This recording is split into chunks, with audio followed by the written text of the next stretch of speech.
All right, guys, it's time for our 3 p.m. panel for new game rules, moral and ethical codes. First on stage, I'd like to introduce Patrick Neff with Texas Scholastic Esports Federation. Patrick, come join us.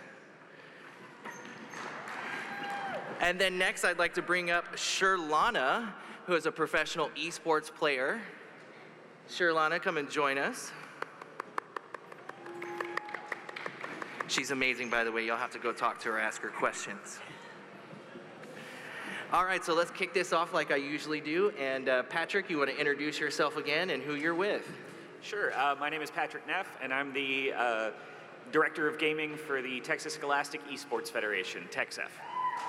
Awesome. And Sherlana, you want to introduce yourself? My name is Sherlana. I am a gamer, TV host, and entertainer. Awesome.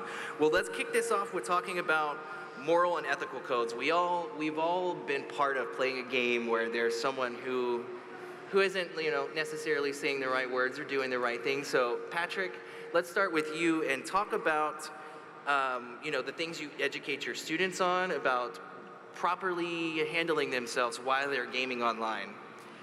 I mean, I think this is a big part of esports in schools in general, is that we can fill that role of educating our students about appropriate behavior, because everybody who's played an online game has at some point gotten flamed by somebody, usually the person doing the worst on the team, and it's somehow everyone else's fault.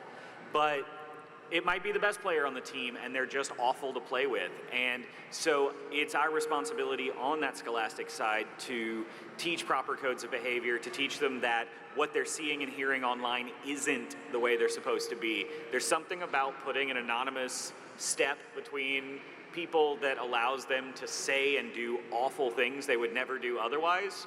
And that experience can just be so devastating, especially for our younger students. So teaching those codes, teaching them how to act, how to communicate is a really important part of the Scholastic Esports experience. Awesome. And before we jump to Sherlana, we're going to bring on 2 virtual panelists. Let's introduce from the University of St. Thomas, Houston, Justin Pelt. And then also from the Esports Trade Association, we have Megan Van Patten. Hey, Megan. Hi, how you doing, everyone? So glad you could join us again this year. Thanks, Johnny. It's a pleasure. And Justin, are you with us? Yeah, I'm here. How's it going, Awesome. Johnny? So Justin, jump into introducing yourself and who you are and who you're with. Yeah, definitely. So my name is Justin Pelt. I am the Director of Esports at the University of St. Thomas. I've been here for about a year now and oversee everything with our program that has to do with our competitive varsity teams across League of Legends, Overwatch, and Valorant, as well as helping be an advisor to our student organization on campus with esports. So it's a pleasure to be here for the second time, and I hope everyone's doing well. Well, thank you for joining us again. And Megan, let's jump over to you and let you introduce yourself and tell everybody about the awesome Esports Trade Association, which we're proud to have as a sponsor again this year. Thank you, and thank you again for all that you're doing for Galveston and the nation. And so the Esports Trade Association is 5 years old in September, and we are a B2B association serving teams, students, individuals, professionals, colleges, universities, and corporations. Awesome. And Justin, Exactly. Justin, let's jump over to you and talk a little bit about the moral and ethical codes that you kind of educate people on and how to play properly. Yeah, I mean, that's one of the things I talk to our kids about, right? Especially this year, actually having them back on campus and having to do a lot of the scrimmages and matches is always the first thing I let them know is they're an extension of our university. They go to compete under the St. Thomas banner, so it's a lot different than just playing online and solo queuing at home, right? Where you can hide behind some random ID or gamer tag and no one knows who you are. that's not the case. When you compete collegiately, they know who you are and they know what school you represent. So I just let them know, like, just remember that. Also, something that was always told to me when I was growing up as an athlete that I also have now passed down is not only are you representing the school on the front of your chest, you're also representing your family name on the back. And so don't do or say anything that's going to bring, shame or embarrassment to the school or your family. And I think if they just, compete and interact and communicate with their opponents, like in that mindset, that, I think that we can cultivate, a very healthy but still competitive environment in esports that isn't, about flaming, that isn't about bringing people down or degrading. It's true to, the competitive verbiage we see from traditional sports. Awesome. And Megan, let's jump over to you and talk about, you guys do a lot of stuff inside the Esports Trade Association, and you have a lot of streamers that are part of the Esports Trade Association. Talk about what you guys do to promote proper moral and ethical codes. Thanks. So it's pretty simple. Most upstanding people in community that are streaming or running contests are paying. They're paying their influencers. They're paying their prizes. Typically, when you're joining an association, you're getting front and center. So you're typically working with the cream of the crop, if you will. So I can just say that that's one benefit of being part of a community. One of the places that I encourage people to go to in business, universities, and even students is our marketplace. It's called the Buyer's Guide. So whenever I get anybody to reach out to ask me any question about working with anyone, I can gladly display our members there. So that has been very helpful. Awesome. And Sherlana, you are at the forefront of this particular subject, being a streamer, Yep. streaming all over the place on multiple platforms. Yep. Tell people about what you do to promote proper moral and ethical codes, and what you do particularly as a streamer, knowing that you have kids, families watching you stream. I think it's very important to display a professional image when you're gaming in general, especially when you're streaming and things like that. I've personally witnessed a couple of streamers get into hot water actually for that same reason. So I think just like anything else, approaching it professionally. One of the things that I'm trying to combat against is sexism in the industry. There's definitely a male-dominated industry. There's only about 2% of females that are in the esports industry right now.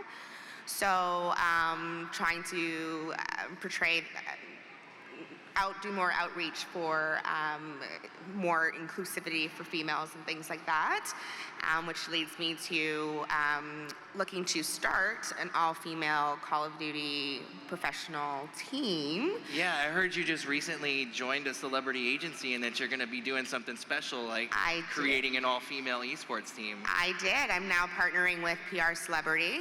So I'm definitely very excited to be part of the team, and together we are working on putting together a professional and good all-female Call of Duty team that will hopefully be able to combat that stigma that I notice in the industry. We all know we need more female gamers, we need more female astronauts, we need more female engineers, we need more female robotics instructors. Yes. So I'm so proud to have you on my celebrity roster for Thank PR you. Celebrity, because you not only carry yourself professionally, but you're exactly what we need in today's world. Someone that carries themselves properly, but also have that strong female focus, whether it's STEM education, whether it's gaming.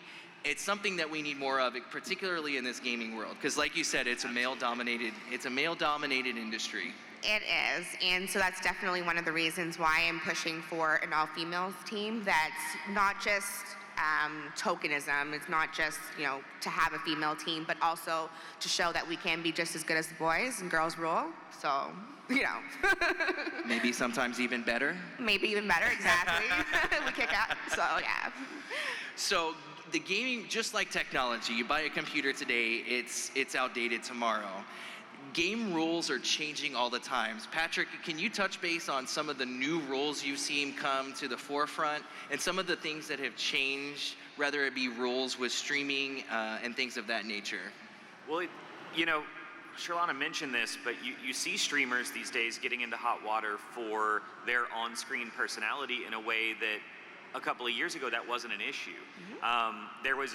There's a certain segment of the streaming population who have made their image by being a jerk, by being disrespectful, not to call anybody out by name, but there's a certain personality type it's all about, I hate the term, but bro culture and like being a jerk to people and making people feel bad, making them quit the game. That's like a challenge to some people. And that used to be, I would argue, not only perfectly acceptable, but it built you an audience. And we're starting to see a shift away from that of there needs to be, like, first of all, this space should be for anybody who wants in it. And second of all, it's not cool to be that way anymore. And I see kids all the time that their favorite streamer's a jerk, so they want to be a jerk.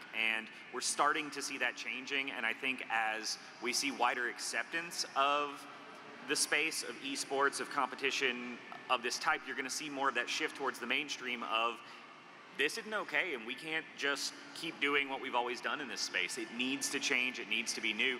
And so we are, I think, starting to see that shift. But that starts with the Scholastic programs we see where these kids are coming in elementary, middle, high school and being told, hey, that's not acceptable anymore. I don't care what you used to do. I don't care what you saw online or what your friends say or what your older sibling says. That's not how we are. And as Justin brought up, it's about, you're representing more than just yourself. You get in front of, especially with sponsors, if you start getting to that level of streaming, you're representing a brand and they will drop you in a heartbeat as soon as you are no longer a positive addition to their brand image. So just market forces are pushing us towards a better place, I think, with regards to esports and the ethics of it. And Megan, let's jump to you. You have a lot of people that are in this industry as part of the Esports Trade Association. Share with us some of the new game rules you've seen and some of the ways that this industry has changed with the game rules. I just love that people are creating rules now for everything. If we have a meeting here, a committee meeting, we have committee meeting rules and guidelines and ethics to stand for and live by. So it's really, I've been doing community and association management for a long time. And I think that, if you even look at Discord and you look at each Discord that has its different community rules, I just love that because then, it just gives people a guideline. For us, we try to do some basic things like no swearing. We try to, I don't mind, personally, but we just try not to use vulgarity. And there's, that's just one basic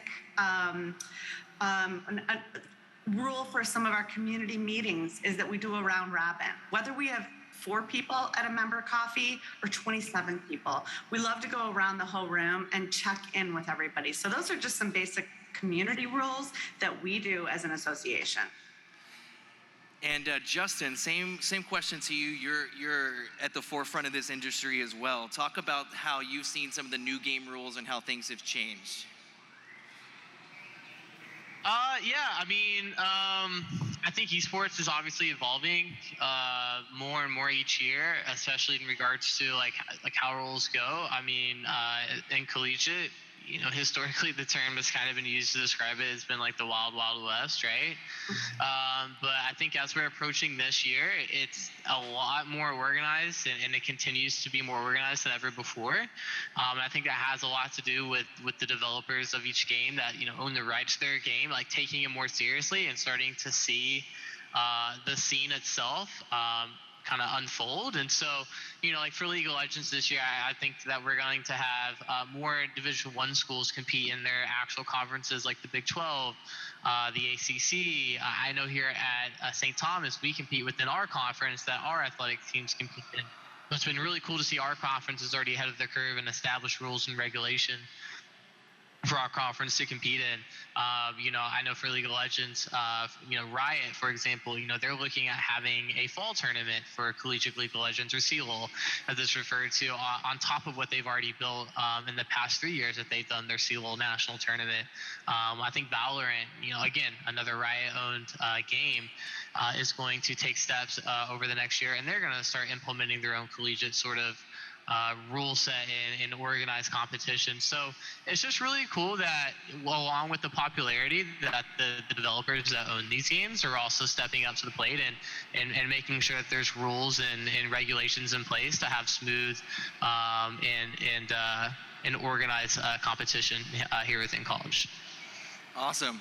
Well, let's jump to the hard question. Sherlana, what is a piece of advice that you would give to someone that's looking to get into the industry and become a streamer? Probably one of the things I would say is be the change that you want to see, I guess. There's so much room. The industry is still blooming. It's still blossoming. Mobile gaming is becoming a really big hit.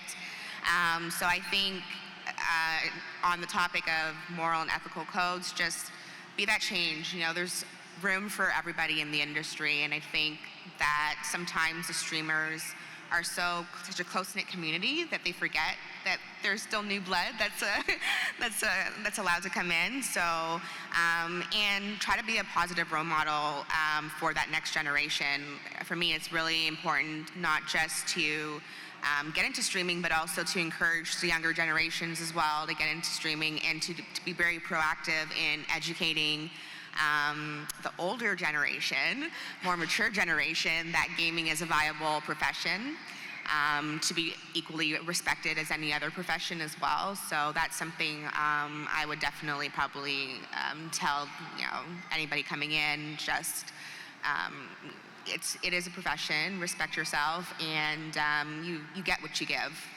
I remember being told playing video games will never amount to anything. Yeah. Look at us now. Exactly. And Patrick, same question to you. You deal with a lot of students. Share with us, some advice that you would give to someone that's looking to become a streamer and to hit that next professional level. So the first thing I would say is learn everything you can. Most successful streamers now have a team around them. They have producers, they have editors, they have moderators for their community, they have agents. But when you're starting out, you don't have any of that. You are your entire brand when you're first getting going. I have a stream that literally no one watches, and that's fine, no one should.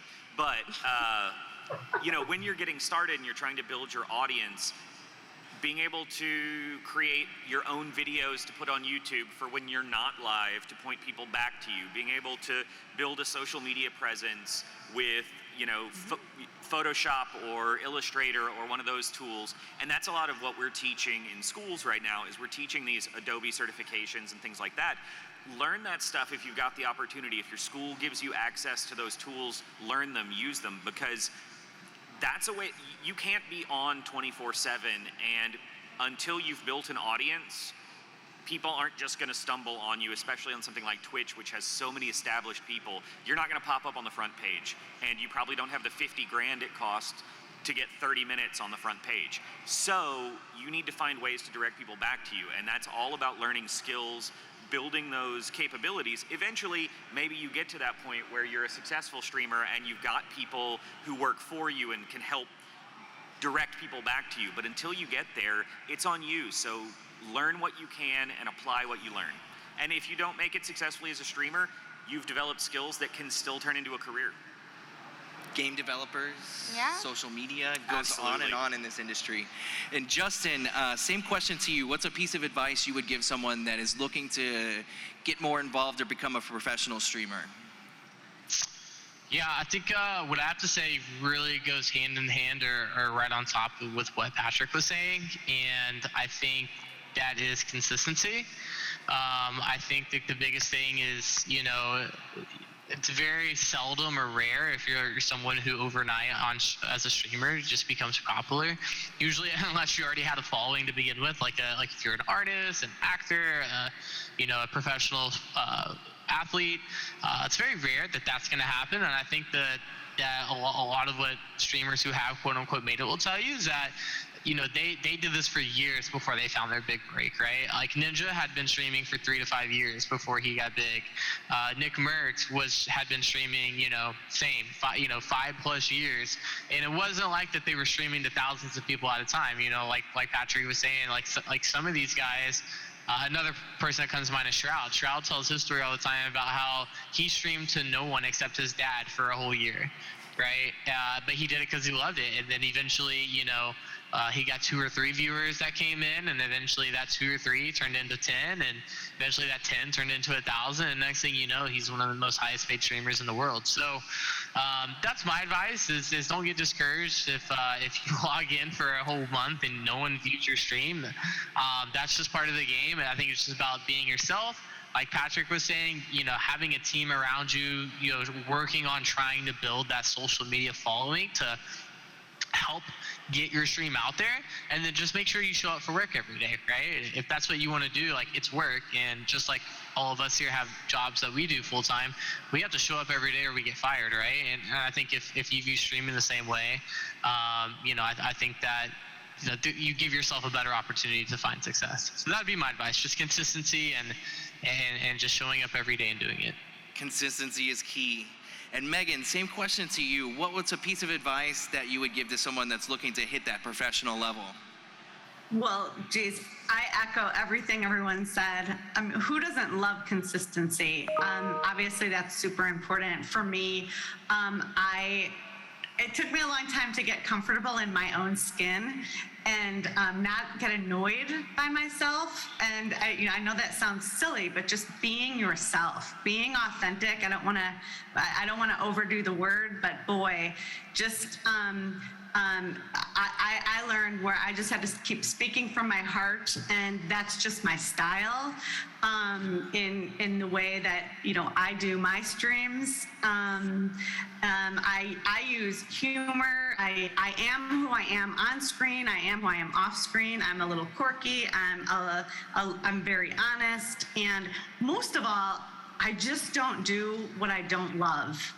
And as you're finding and leaning into your purpose in life, you'll find that the most success you're already good at. So trying to stay in those 8, 9s, and 10s when you're really hitting those great feelings is where I think you should go more. Where if there's areas that you're struggling, like, move away from that and just shine where you can work and be yourself. We're all individuals and we're made perfectly. So just being that expression, staying on the court, and purposeful, and I love the consistency. Those are all great answers. Gaming's hard. No. Great. Well, we'll wrap up the panel by letting you all tell people how they can find you and how they can find more information about your company. So Justin, let's start with you. Tell people how they can find you online, and how they can find out more information about the University of St. Thomas. Yeah, sure thing. So for me personally, my personal ID tag on I think both social media platforms, or at least on Twitter for sure, is at Lord Pelto, LORDPELTO. I think my Discord username is also the same. Usually, like, Twitter or Discord is the easiest way to get a hold of me, at least from a day-to-day standpoint. As far as like finding our socials on Twitter and Instagram for USC Esports, that would be for Twitter, bear with me here, at USC Esports with an underscore at the end. And then luckily for Instagram, it's just at USC Esports. And so we have people who run both social media accounts. And so if you're able to find that and just DM that, DM whatever your message is to those accounts, someone will get back with you. You can also reach out at my email. It's another way to find me, peltjj@sttom.edu. If you have any questions about our varsity program, if you have any questions about just our esports club in general, or, you know, really just anything that has to do with how we run our program at the University of St. Thomas, I'm happy to answer those for anyone and give you insight to what we do over there. So. Awesome. And Megan, let's jump to you. Tell people how they can find you online and how they can find the Esports Trade Association. Well, first and foremost, if you really want to find me, come to Chicago September 12th through 15th. We're actually having an in-person event brought to you by Morgan Stanley. It's a B2B event for businesses, and it's going to be great. We're going to have an elevator pitch. We have 2 days of sessions. Go to esportsta.org. We're going to be in Sweet Home Chicago. We're going to hit the Wrigleyville for a game. We're gonna go to the Wit, a classic hotel by the Surge family. Yeah, it's gonna be a great event. So first off, if you wanna meet me in person and the Esports Trade Association, I would invite everybody to check it out. Second most fun place to find me is our podcast for members. It's Esports Connected. I just love hearing people share their stories, and that's what the show is about. Members sharing their stories. And then lastly, you can check us out on the web, esportsta.org. Awesome. And Patrick, tell people where they can find you and where they can find the TechSef. So the Besides in the booth over there. Yeah, we do have a booth here. So we're pretty much all of our social media is at TechSef. You can find us on Facebook, Twitter, Instagram, I think. And then we also have a Twitch channel, which is TechSef1, the number one, not the word one. And we haven't streamed much lately, but with school starting back up and our season's kicking in a week or two, we'll be highlighting a bunch of kids playing Rocket League and Smite, so that's a great place to see what we're doing. If you're looking for me, I don't post much, but I'm at Robot Neff, just my last name. So, yeah. Awesome. And Sherlana, same question. Tell people where they can find you online and where they can find your gamer tags. Okay, so I've got a Twitter account at Sherlana W. I'm also on Instagram, official Sherlana, as well as Facebook, just Sherlana. You can also book me directly through PR Celebrity. I'm also, you can also catch me live on TV every Saturday mornings at 10:30 a.m. on Music Biz TV. So in terms of streaming, I'm on Twitch, Mrs. Instigator, MRS_INSTA-GATER as my gamer tag. And you can catch me on Twitch, you can catch me on Bigo Live, and you can catch me on Facebook Gaming. Man, she's an entertainer, an esports player. She's also a singer. She has an amazing voice. So you got to go check her out. And then, well, thank you guys. Thank you, Patrick. Thank you, Sherlana. And thank you to our two virtual panelists, Megan and Justin. Thank you all. Let's give them a round of applause. Thank you, guys. Now let's go back to playing some games. Yeah.